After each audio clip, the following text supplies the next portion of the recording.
Panginoon na lubos sa pinag-aalala. Mabigat man ang pagsubok, siya pa rin nagpapatunay na mali dapat itama at huwag magpapadala sa masamang ehemplo na mali mo na ginagawa. Manalig ka sa Diyos taas, hindi kanya pababayaan. Masama ka mat mabuti, lagi kanyang gagabayan. Hindi kanya pababayaan dahil siya ating Ama at siya lang ang nag-iisa at atin ang sinasamba. Salamat sa Panginoon dahil sa'yo kaya nasulat ang awitin na ito'y mensahe ko'y pasasalamat sa lahat ng ginawa mo't pagtubos ng kasalanan. Mga taong nagkasala na wala nang pakundangan.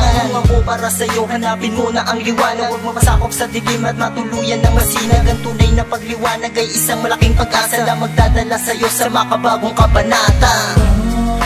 Aking Panginoon, salamat sa ako'y nagsusuma mo na patawarin mo.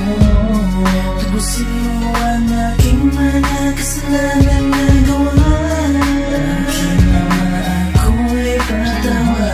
Ikaw ang tunay nagbigay ng buhay dito sa mundo. Kaligtasan na bawat isa, kapalit ng buhay mo. At di mo inisip ang kasalanan na nagawa namin sa'yo. Pagkos kami iyong niyakap ng bukal sa puso mo. Kaya salamat, ayan ang gustong ipahatid sa ating Panginoon. Sana inyo di mabati na meron tayong Ama at walang iba kundi siya. Nalubos sa atin umaalalay kahit makasalanan ka. Kaya tanggapin mo lang ang hamon na kanyang ibinigay. Dahil hindi siya papayag, tuhod mo ay bumigay. Saan man dako at problema, lagi siya nasa likod. Huwag kang matakot, manalig at sa kanya ay lumuhod. Maging ako ay makasalanan, pinatawad din niya. Wala siyang pili na tumulong kahit na ano ka pa. Kaya kapatid, hanggat may oras pang natitira, halika na ating tahakin ang utos ni Diyos Ama. Yakapin mo ako, aking Ama.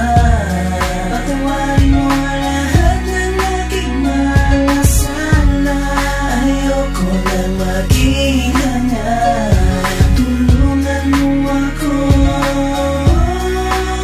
magbago. Dahil sa iyo Ama kaya ko nagawa ang isang mensahe na ngayon ko pinapadama. Kahit marami na akong kasalanan nagawa, hindi mo ko pinabayaan na mata ko na lumuluha. Simula sa pagkabata kilala ko na siya, ang ating Panginoon na lagi sa atin nag-aalala. Hindi ka papabayaan kahit nasa kagipitan, handa kanyang tulungan kahit ka pa makasalanan. Lagi kang gagabayan ano man ang iyong problema, hindi kanya hahayaan sa mga maling sistema. Manalig ka lang na mabuti at laging magdarasal. Mga mali mo na gawain siya mismo magtatanggal. Ano man namang impluensya di kanya papabayaan. Kumapit ka ng mabuti at hindi kanya iiwanan. Ako'y nagpapasalamat sa ating Panginoon. Binigyan mo ko ng lakas at pinilit mo kong bumangon.